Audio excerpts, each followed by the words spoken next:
कृषि अनुसंधान केंद्र बावल में आज सरसों मेले का आयोजन किया गया, जिसका चौधरी चरण सिंह हरियाणा विश्वविद्यालय के vice chancellor professor B R Kamboj ने शुभारंभ किया। डॉक्टर कंबोज ने मेले में लगी प्रदर्शनियों का अवलोकन करने के बाद मेले में पहुंचे किसान और उद्यमी महिलाओं को संबोधित किया। उन्होंने कहा कि चौधरी चरण सिंह हरियाणा विश्वविद्यालय पठन पाठन, शोध और विस्तार गति के तहत काम कर रहा है। आज विस्तार गति के तहत कृषि अनुसंधान केंद्र बावल में सरसों मेले का आयोजन किया गया।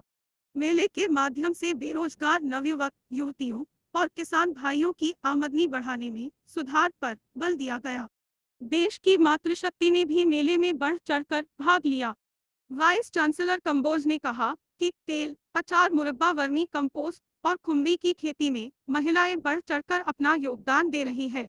उन्होंने कहा कि पीएम नरेंद्र मोदी का 2047 में विकसित भारत बनाने का सपना पूरा करने में सभी का सहयोग जरूरी है। उन्होंने कहा कि ममता, सेवा भाव और समर्पण महिलाओं की पहचान है, इसलिए विकसित खेती के लिए महिलाओं का सहयोग बहुत जरूरी है। उन्होंने कहा कि चौधरी चरण सिंह हरियाणा कृषि विश्वविद्यालय विकसित खेती की ओर अग्रसर है। किसान की मेहनत, वैज्ञानिकों का शोध और सरकार के सहयोग से हम विकसित भारत की ओर बढ़ रहे हैं। निश्चित ही भारत विकसित होगा।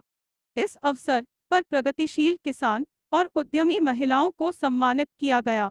वह जिले के किसान क्लब के पदाधिकारियों से वार्ता करके क्षेत्र की आगामी रूपरेखा पर चर्चा की गई।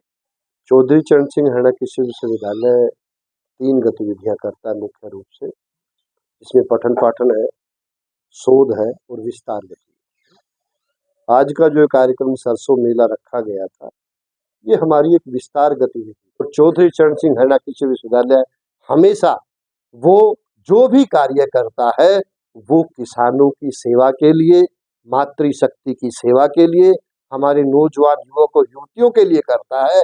और वहां पे जो भी समस्या हो, इस मेले के माध्यम से हमें उनके अनुभव का लाभ मिलता है कि किसान की मेहनत, वैज्ञानिक का शोध और सरकार की अच्छी नीतियां वो ही इस देश को खाद्य सुरक्षा, पोषण सुरक्षा, अर्थव्यवस्था में सुधार ये सब दे पाएगी, ऐसा हम लोगों का प्रयास है। कृषि विश्वविद्यालय इसमें तत्पर लगा हुआ है और मुझे पूरी आशा है कि हमारे किसान भाइयों और बहनों के सहयोग से हम इसी प्रकार से उन्नति की तरफ बढ़ते रहेंगे और विकसित भारत अवश्य ही बनाएंगे।